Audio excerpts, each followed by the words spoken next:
Hello दोस्तों, आप सब कैसे हैं? दोस्तों, आशा करते हैं आप सब अच्छे होंगे और अपनी बीपीएससी टीआरई 4.0 की तैयारी अच्छे से कर रहे होंगे। तो दोस्तों, टीआरई के लिए सबसे इम्पोर्टेंट है कॉमन पेपर, है ना? क्योंकि अभी देखा गया है टीआरई 3.0, 2.0 में कॉमन पेपर ज़्यादा महत्वपूर्ण भूमिका निभाया है। तो कॉमन पेपर आप सब यहाँ से बहुत अच्छे तरीके से कर सकते हैं। तो आज आप सबका ये तीसरा वीडियो है कॉमन पेपर का। तो फुल एक्सप्लेनेशन के साथ हम सब देखेंगे। तो देरी ना करते हुए चलते हैं क्वेश्चन की तरफ, और आप सबसे गुजारिश है कि चैनल को सब्सक्राइब और वीडियो को लाइक ज़रूर करें।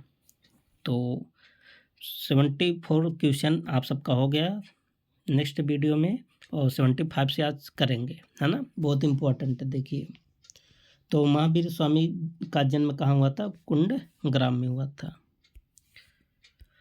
आगे क्या है? बोध गया में बोध वृक्ष अपने वंश की इस पीढ़ी का है। तो बहुत इम्पोर्टेंट क्वेश्चन है। तो जो बोध वृक्ष है ना, इसको देखिए, आयोग ने इसका उत्तर ही गलत माना था, तो इसमें एक्सप्लेनेशन में दे दिया है। बोध वृक्ष बिहार राज्य के गया जिले में है ना?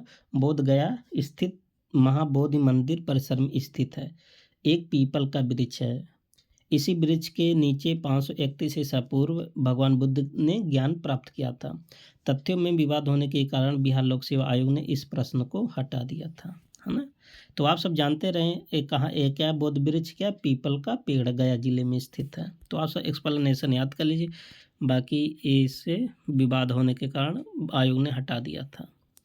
बुद्ध के जीवन की 4 महत्वपूर्ण घटनाओं, उनसे संबंधित 4 स्थानों को नीचे उल्लेख है। यह 2 स्तंभ अंकित है, आपको उसमें सुमेलित करना है। देखिए, किसके बारे में बताया गया? बुद्ध जी का ना। अच्छा, जो बुद्ध जी का जो जन्म हुआ था ना, जन्म से किससे संबंधित है? जो जन्म हुआ था, कहाँ हुआ था जन्म? लुम्बिनी में हुआ था बुद्ध जी का जन्म। तो जगह 3। और ज्ञान प्राप्त कहाँ हुआ था बुद्ध जी को? बोध गया में प्राप्त हुआ था ना। बोध गया में अभी ऊपर आया था, पीपल वृक्ष के नीचे, निरंजना नदी के तट पर, जिसको पुनपुन नदी भी बोलते हैं। अच्छा, प्रथम प्रवचन मतलब प्रथम उपदेश कहाँ देते? सारनाथ में भी दिए थे, जो उत्तर प्रदेश के बनारस में है ना? और इनका निधन कहाँ हुआ था? कुशीनगर में। कहाँ हुआ था? कुशीनगर। तो कितना हो जाएगा? 3, 2, 1, 4।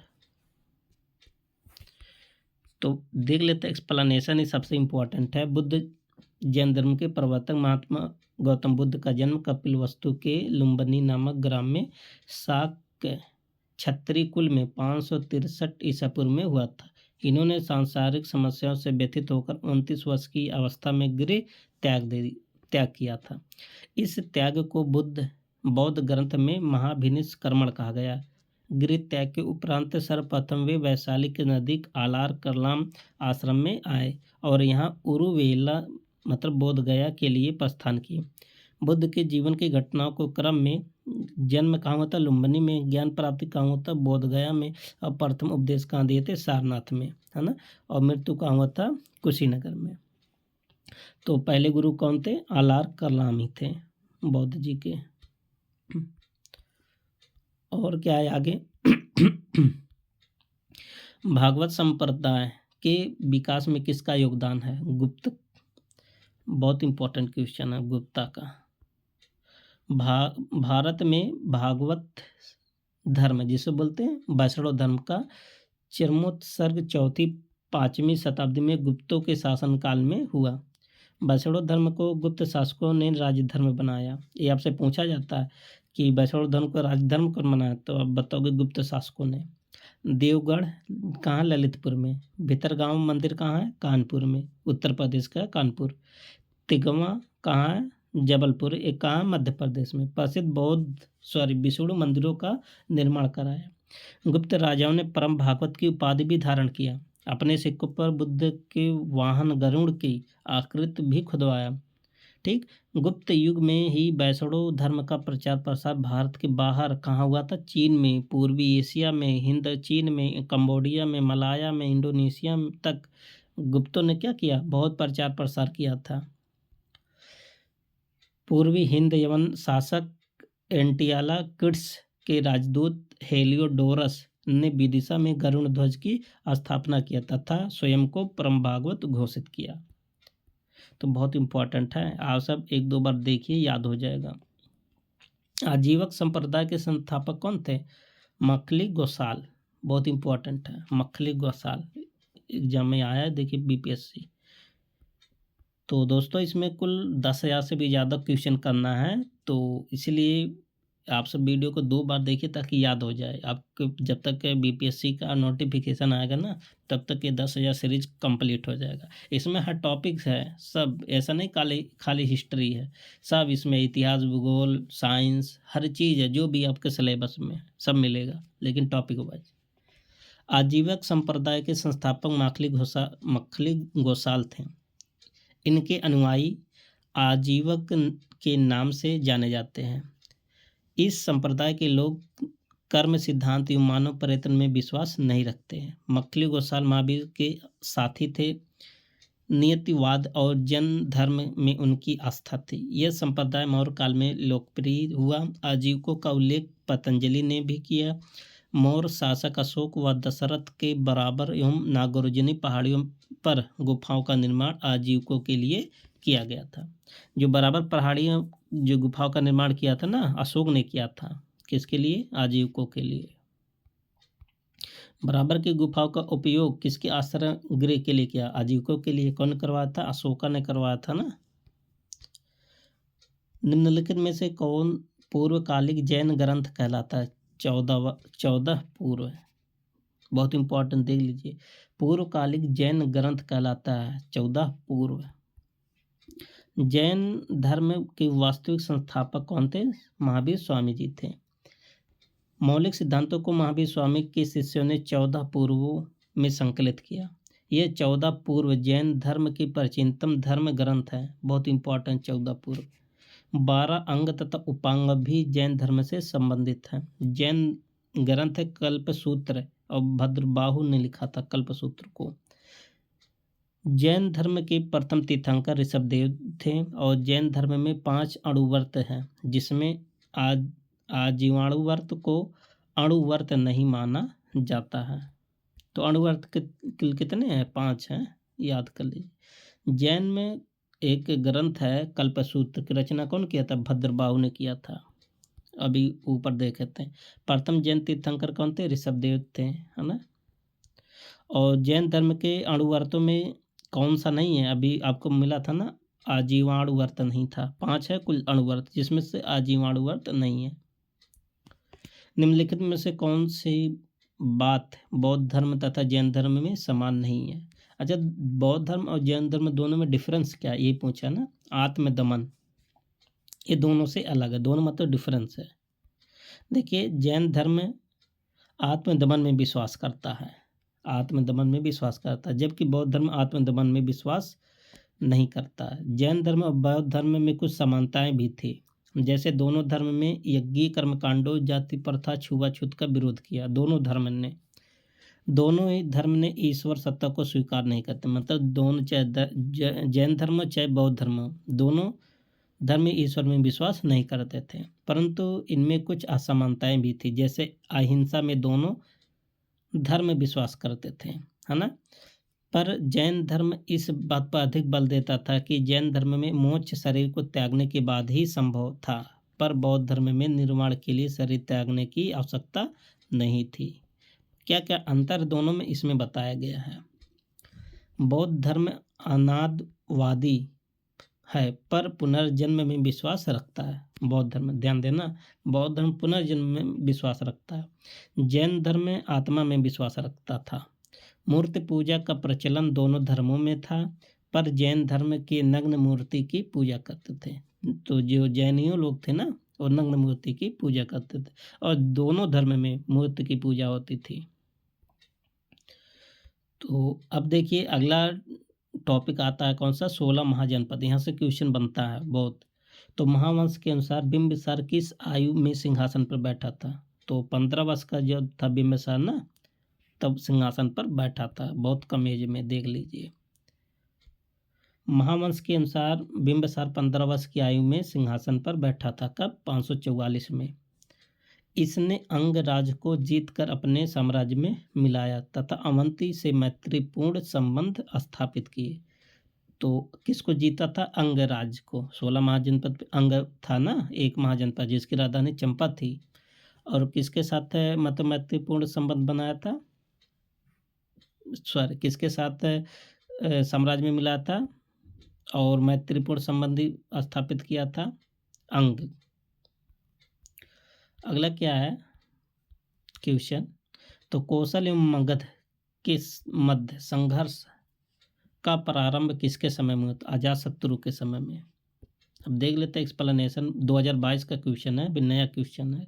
कौशल एवं मगध के बीच संघर्ष का प्रारंभ अजातशत्रु के समय में हुआ था।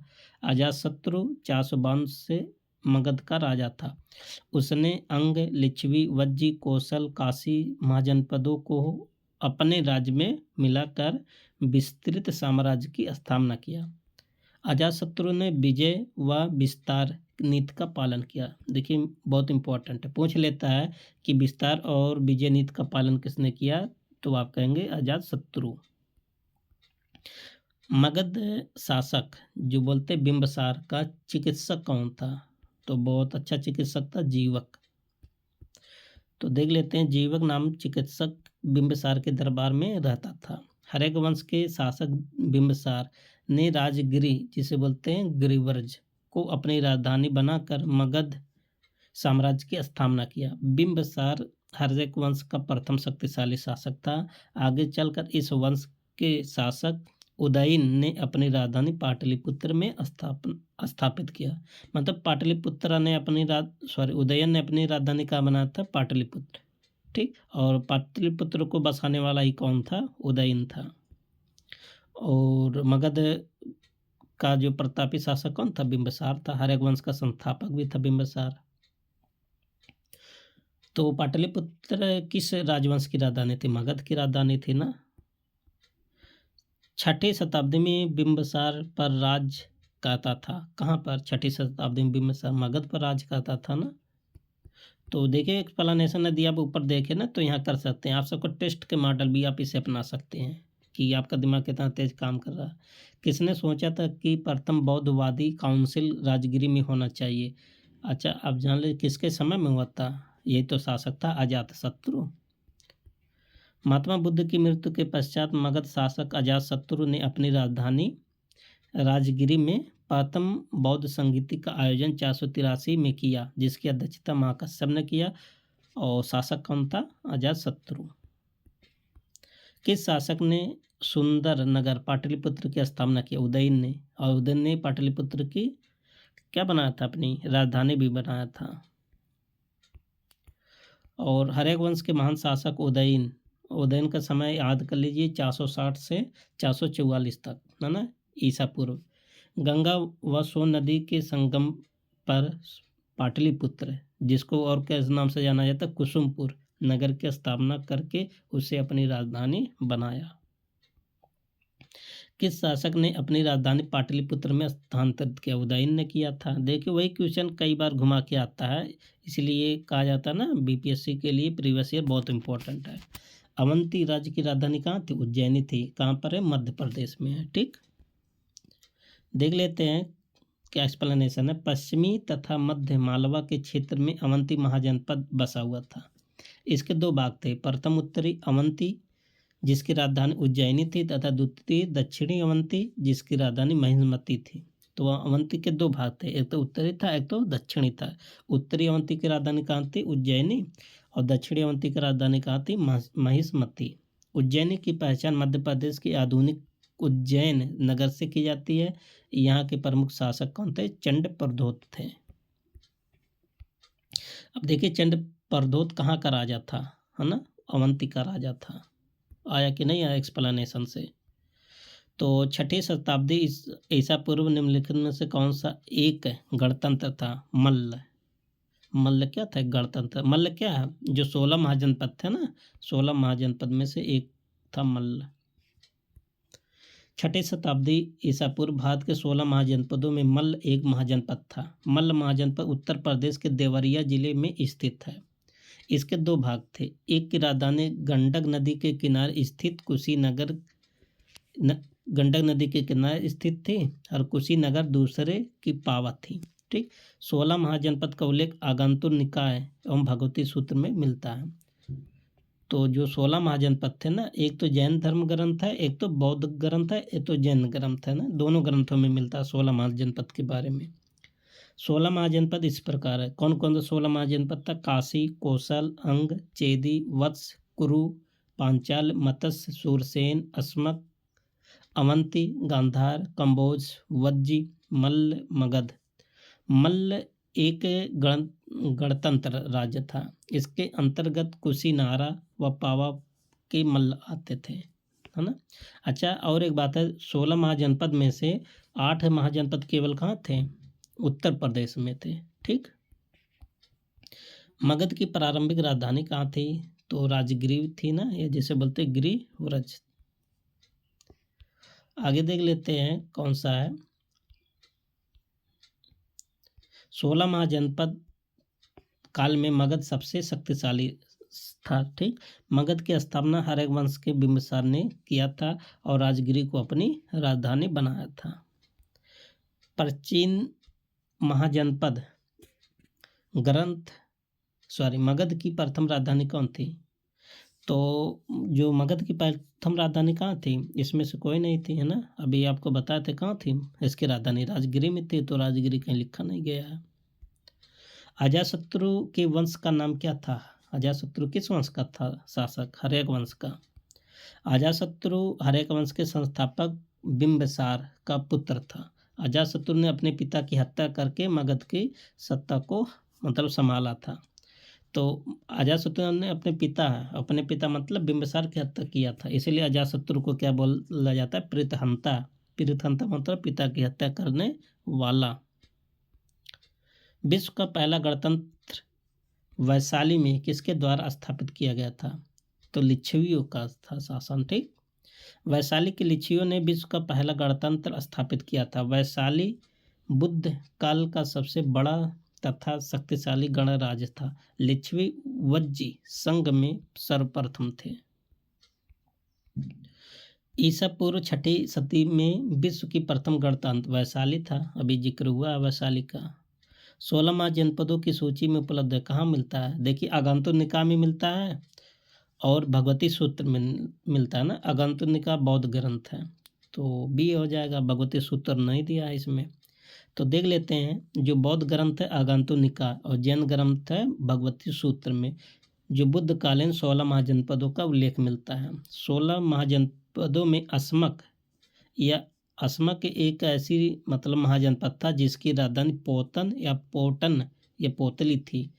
दक्षिण भारत में अवस्थित एकमात्र महाजनपद था। इन महाजनपदों में मगध सबसे शक्तिशाली महाजनपद था। देखिए, जो 16 महाजनपद थे ना, कुल मिला के 16 महाजनपद में से 8 महाजनपद कहाँ हो गए थे? उत्तर प्रदेश में हो गए। और एक महाजनपद दक्षिण भारत में था। उस महाजनपद का नाम क्या था? अस्मक, है ना। और जिसकी राजधानी कहाँ थी? पोटली, और सबसे शक्तिशाली भी था। प्रथम मगध साम्राज्य का उत्कर्ष किन शताब्दी में होता है? 6ठी में हुआ था। और प्रथम मगध का उत्कर्ष 6ठी पूर्व ईसा में हुआ था। इस साम्राज्य की महत्ता का वास्तविक संस्थापक राजा बिंबिसार था। इसका समय याद कर लीजिए, 544 से 492। वह हर्यक वंश से संबंधित था। निम्नलिखित में से कौन प्राचीनतम राजवंश है? नंद वंश सबसे प्राचीनतम है इसके अकॉर्डिंग, प्रश्न के अनुसार, है ना, क्योंकि प्रश्न में 4 ही दिया। प्रश्नगत नंद वंश भारत का प्राचीनतम राजवंश है। नंद वंश मगध बिहार का लगभग 444 ईसा से 324 ईसा पूर्व के बीच का शासक वंश था। 444 ईसा पूर्व में नंद वंश की स्थापना महापद्मानंद ने किया। याद कर लीजिए, महापद्मानंद। पुराणों में महापद्मानंद को शूद्रक भौरदो भव कहा गया और पाली ग्रंथ में महाबोधि वंश में उसे उग्रसेन कहा गया। अंग महाजनपद की राजधानी कहाँ थी? चंपा थी। 16 महाजनपदों में अंग महाजनपद का महत्वपूर्ण स्थान है, जिसकी राजधानी चंपा थी। बिंबिसार अंग राज्य को जीत कर उसे मगध में मिलाया। अपने पुत्र अजातशत्रु को वहां के शासक को नियुक्त किया। ध्यान देना। तो अपने पुत्र अजातशत्रु को वहां का शासक नियुक्त, अजातशत्रु ने अपने पिता को मार डाला था। वर्तमान में भागलपुर एवं मुंगेर जिला बिहार के अंग महाजनपद के अंतर्गत आते हैं। तो जो भागलपुर और मुंगेर है ना, किस महाजनपद के अंतर्गत है? चंपा, है ना। वत्स का राज्य स्थित था इलाहाबाद के आसपास, है ना, जो कौशाम्बी हो गया, इलाहाबाद हो गया। वत्स महाजनपद वर्तमान में प्रयागराज इलाहाबाद के आसपास का क्षेत्र स्थित था। इसकी राजधानी कहाँ थी? कौशाम्बी थी। बुद्ध काल में यहाँ पौर वंश का शासक था, जिसका प्रसिद्ध राजा उदयन था। उदयन का प्रेम संबंध अवंती की राजकुमारी थी वासवदत्ता से था। उदयन को प्रसिद्ध बौद्ध भिक्षु पिंडोला ने बौद्ध मत में दीक्षित किया था। कौशाम्बी प्रसिद्ध व्यापारिक नगर भी था। कौशाम्बी से उदयन का विशाल राजप्रसाद प्राप्त हुआ। प्राचीन भारत में द्वितीय नगरीकरण से संबंधित था गंगे मैदान। बहुत इंपॉर्टेंट, द्वितीय नगरीकरण किससे संबंधित है? गंगे मैदान, गंगा का जो मैदान क्षेत्र है। प्राचीन भारत में द्वितीय नगरीकरण से संबंधित क्षेत्र गंगे मैदान या उत्तरकाली पारलिस के मृतभांड वाला क्षेत्र। द्वितीय नगरीकरण का उद्भव महाजनपदों के आविर्भाव के साथ प्रारंभ होता है तथा मगध साम्राज्य की स्थापना में अपने चरमोत्कर्ष पर पहुंच जाता है। समुन्नत खाद्य उत्पादन अर्थव्यवस्था मध्य गंगा की जड़ों मिट्टी पर सबसे पहले फैली हुई दिखाई देती है, जिससे न केवल उत्पादों बल्कि शिल्प, व्यापार, वाणिज्य क्षेत्र से भी जुड़े लोगों का भरण पोषण संभव हुआ था। और देख लेते हैं, अब देखिए इसके बाद आता है मौर्य वंश और मौर्योत्तर काल। ठीक, तो 108 क्वेश्चन से अब मिलते हैं नेक्स्ट वीडियो में। तो आप सब चैनल को सब्सक्राइब जरूर करें, और यदि आप पीछे का वीडियो नहीं देखें तो चैनल पर जा कर के प्लेलिस्ट बना हुआ, आप पीछे का सब देख सकते हैं क्रम वाइज। ये श्रृंखला आपका चलता रहेगा, 10,000 क्वेश्चन से ज़्यादा इसमें करवाया जाएगा। ठीक, हर टॉपिक का, इतिहास, भूगोल, है ना, साइंस, जो भी है, जो भी बीपीएससी में पूछा सब यहाँ पर आपको मिलेगा। तो देर ना करके हुए चलते हैं, अब मिलते हैं नेक्स्ट वीडियो में। तब तक के लिए best of luck, thank you.